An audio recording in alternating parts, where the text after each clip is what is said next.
Olá nação rubro-negra, nesse vídeo vamos ver o debate sobre o retorno de Pedro aos treinos do Flamengo, marcado por distanciamento de Sampaoli. Pedro teve a opção de treinar separado e manter o jogo desta quinta-feira, mas optou por trabalhar com o time normalmente. O técnico não se envolveu em nenhum tipo de toque ou proximidade. Se você é novo, inscreva-se no canal para mais notícias do Flamengo. Agora, Mauro César Pereira. Pedro voltou a treinar pelo Flamengo. Ontem o Pedro não foi ao treino.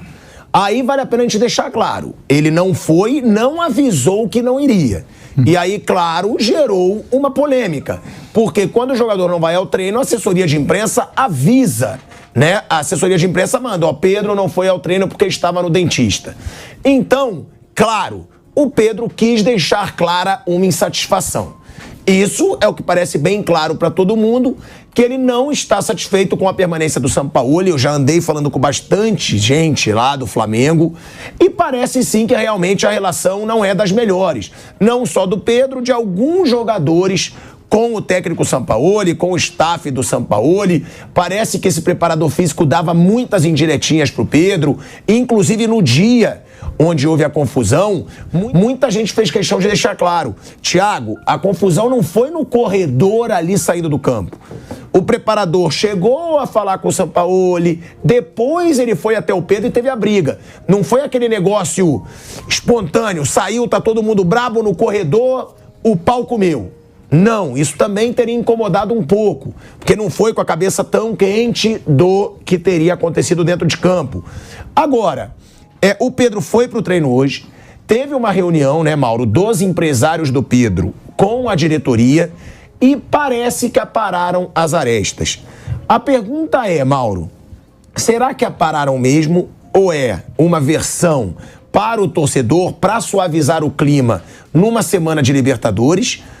Ou vai haver agora um movimento para que o Pedro seja negociado? Porque o negócio o Pedro não está satisfeito. Por tudo que a gente falou ontem, eu tive até a informação aqui de uma fonte bem segura de que o Pedro estava bem revoltado, de que o Pedro não estava satisfeito com a situação de permanecer o filho do preparador e até mesmo o Sampaoli, que ele não está feliz e que ele estava indignado com a situação. É difícil a gente dizer que as coisas se resolveram tão rapidamente numa reunião. Você acha que isso facilita uma negociação do Pedro por valores altos? Claro, porque o Flamengo não negocia por qualquer valor. Ou não? Ou é normal, é do jogo e o Pedro vai continuar e aos poucos o clima vai melhorar? Não tem proposta. Vai jogar onde? Quem vai pagar o que ele vale? A multa dele é de 300 e tantos milhões de reais. Quem vai pagar isso? Alguém vai pagar? Então vai ficar lá.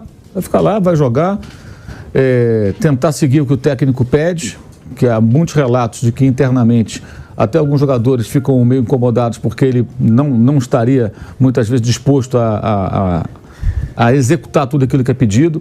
Existe uma situação muito clara, o Bruno falou da maneira como joga o São Paulo.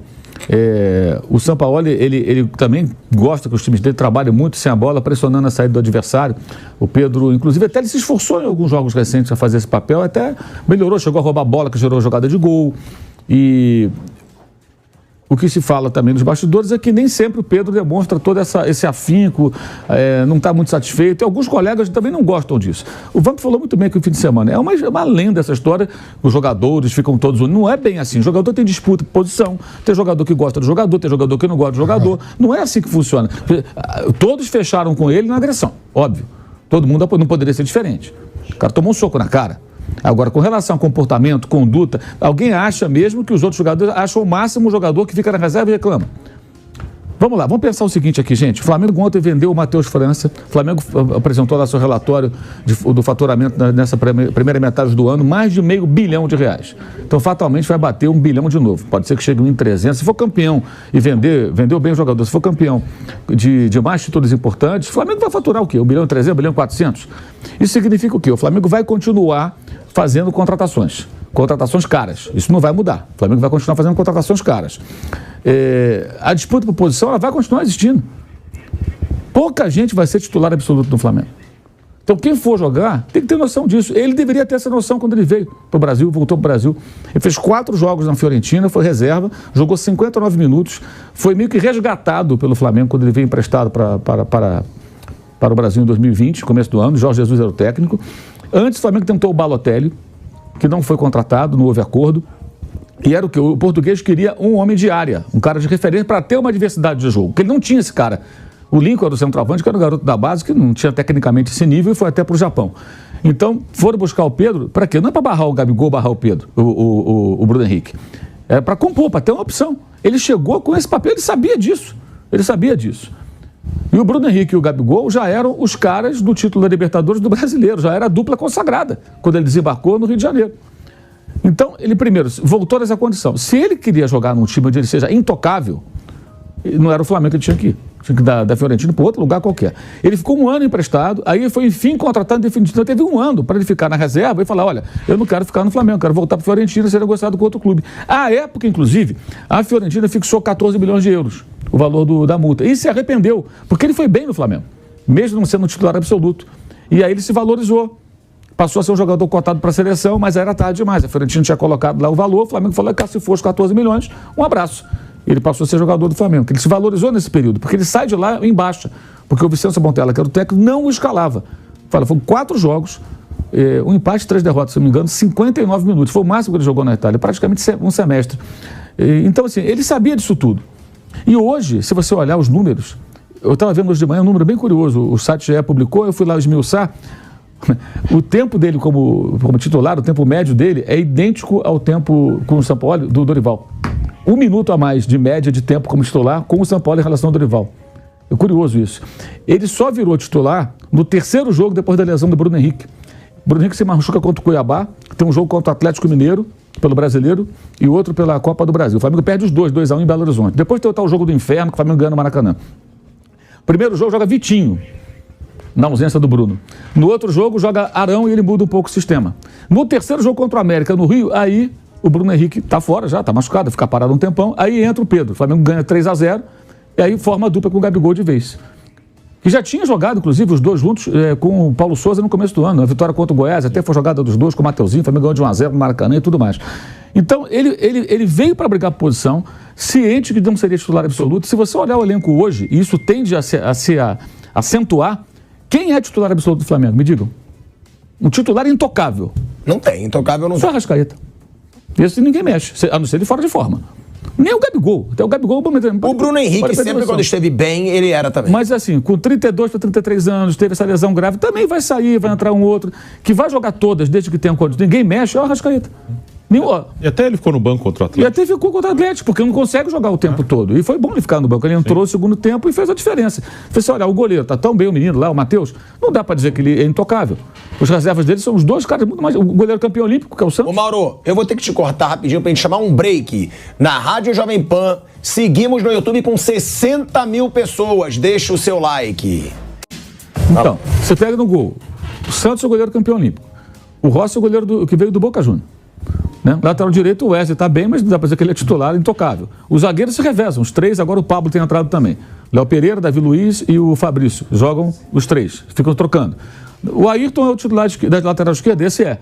Mas muito em função digamos, da idade do Felipe Luiz, que é veterano. Senão, teria no mínimo uma briga por ali, 2 estilos e tal. No meio campo, todo mundo. O Alan deve ser titular. Mas vira e veste vai ficar no banco, vai jogar o Pulga, vai jogar... Gente, não tem titular. Como acontece nos times europeus. Guardadas as devidas proporções, o Flamengo montou o elenco e deve encorpar mais esse elenco, com muitos jogadores que têm nível para jogar em qualquer time do Brasil, mas que vão ter que disputar a posição. Então, a situação do Pedro é igual dessa gente toda. O Pedro custou mais ou menos a mesma coisa que o Cebolinha. Cebolinha é reserva, pô. Então, como é que os jogadores reagem? Pensem bem. Quando tem um cara que não aceita a reserva, que torce o nariz. Não, ele tem direito, sim, ele pode chegar. Eu não, eu tenho que aceitar a reserva. Duvido eu dó. É claro que isso não pega bem internamente. E ontem isso... Saiu a notícia, né, no Globoesporte.com que não pegou. Não pegou bem. Eu falei com uma pessoa do clube também ontem à noite. Eu falei, cara, os jogadores não gostaram muito. Veio treinar, o cara não veio, pô. A não ser que ele mandasse, que a mensagem fosse alguma coisa cedo, ele ligar para o clube e falar, olha, eu não quero treinar hoje. Porque, cara, eu tomei um soco na cara, eu ainda estou dolorido, irritado, psicologicamente estou bem aborrecido. E o clima para ele deve estar pesado, né? O São Paulo continua, o filho do cara continua. Me libera do treino hoje, deixa eu me acalmar um pouco aí, enfrentar melhor a situação. Pô, perfeito. Tenho certeza que eles diriam, olha, o Pedro, talvez desse até uma desculpa. Olha, o Pedro está com dores no rosto, está liberado do treino para se recuperar por conta do acontecimento. E botar a notinha na rede social e não tinha confusão, mas ele não avisou. Nós demos aqui a notícia ontem, era quase 1h da tarde, quando eu consegui um contato aqui por WhatsApp, e a pessoa do clube falou, olha, ele entrou em contato depois, disse que foi o dentista e tal, e aí outros colegas até também deram a mesma informação em seguida. Então, eu acho que ele conduziu muito mal. Se ele quiser sair do clube, ele vai ter que sair quando tiver uma proposta. E ontem foi um festival de especulações sobre possibilidade de sair com briga na justiça, como se fosse assim. E não é uma coisa tão simples. A gente falou sobre isso ontem, até eu saí aqui para falar com o advogado. Então, ontem, nessas conversas que eu tive, até os 3 me convenceram. Mesmo que eu falei, a melhor coisa nessa hora é o clube não emitir nota, não fazer nada. Age, resolve tudo, contorna e vai em frente. Pedro de um lado, Jorge Sampaoli do outro. Sem risadinhas, sem comentários.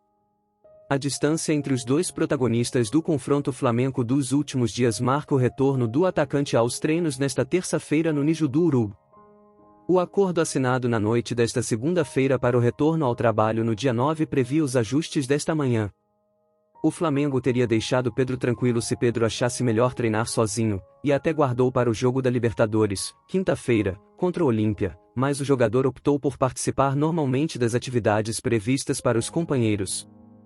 Apesar da exceção de tudo o que aconteceu entre o final da noite de sábado e o início dos treinos desta terça, desde a agressão do ex-preparador físico Pablo Fernandes à ausência de Pedro no treino de segunda-feira, Jorge Sampaoli não mudou o seu habitual comportamento indiferente. Quem vive o dia a dia no Ninho do Urubu disse que o estilo do treinador esse é o jeito dele. Se você é novo, inscreva-se no canal para mais notícias do Flamengo.